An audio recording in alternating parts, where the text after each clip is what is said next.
90 में जब लालू जी मुख्यमंत्री बने तो बिहार में प्रति व्यक्ति आय के हिसाब से देश का सबसे गरीब और पिछड़ा राज्य था बिहार। 2005 में जो आपने आंकड़े बताए उस आंकड़े के हिसाब से देश में प्रति व्यक्ति आय के हिसाब से सबसे निचले पायदान पर था बिहार। और आज 66,000 जो आप बता रहे 67,000, अगर उस प्रति व्यक्ति आय को भी लीजिएगा तो भी देश का सबसे गरीब और पिछड़ा राज्य है बिहार।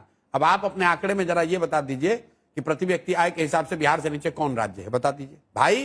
बिहार 1990 में भी सबसे गरीब और पिछड़ा था, 2005 में भी सबसे गरीब और पिछड़ा था, और आज भी देश का सबसे गरीब और पिछड़ा राज्य बिहार है प्रति व्यक्ति आय के हिसाब से। दूसरी बात पर आ जाइए, आपने कहा इलेक्ट्रिसिटी कंजम्पशन बढ़ गया। बिहार की आबादी है 13 करोड़, आप दिल्ली में रहती हैं, दिल्ली की आबादी करीब है 1.5 करोड़। 1.5 करोड़ दिल्ली के लोग बिहार से करीब करीब 1.5 गुना बिजली कंज्यूम करते हैं। कोई ये कहेगा इंडस्ट्री में खपत होती है, ये खपत प्राइवेट कंजम्पशन है, ये बिजनेस फैक्ट्रियों का कंजम्पशन नहीं है, क्योंकि एनसीआर रीजन में फैक्ट्री नहीं लग सकती है। तो दिल्ली का जो कंजम्पशन है पर कैपिटा, दिल्ली में प्रति व्यक्ति आए 2 लाख 2.5 लाख, बिहार में 60,000। तभी तो दिल्ली में लोग बैठ के बिहारियों को गाली दे रहे हैं।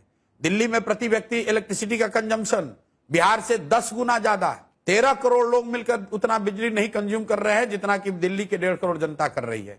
आपने कहा ग्रामीण सड़कों की बात, एक्सप्रेसवे की बात। मेरे भाई, अगर आप अहमदाबाद को, गुजरात को बंगाल से जोड़िएगा तो वो सड़क बिहार होकर जाएगी कि नहीं जाएगी? आप कोई बिहार पे एहसान कर रहे हैं? ये बिहार के लिए कोई एक्सप्रेसवे नहीं बना है। एक्सप्रेसवे ईस्ट वेस्ट कॉरिडोर बना, तो वो ईस्ट वेस्ट कॉरिडोर जो बिहार के जिन हिस्सों से पास हुआ वहां नेशनल हाईवे सुधरा। जब गोल्डन क्वाड्रेटरल बना, बिहार में NH2 था जो जीटी रोड जिसको कहते हैं, उसका चौड़ीकरण हुआ, उसको बिहार को लाभ मिला। अभी पूर्वांचल एक्सप्रेस को यहां से लोग कनेक्ट कर रहे हैं, उसका लाभ मिल रहा है। ऐसा नहीं है कि ये बिहार स्पेसिफिक घटना क्या है? बाढ़। क्या बाढ़?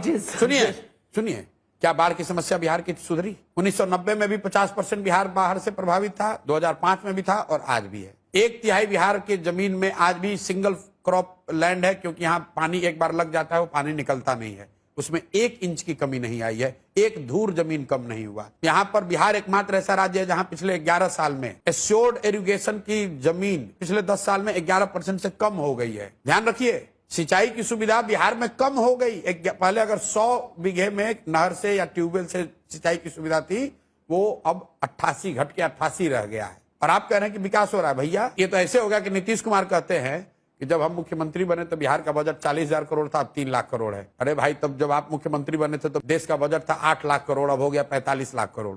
वो तो नॉर्मल इन्फ्लेशन है।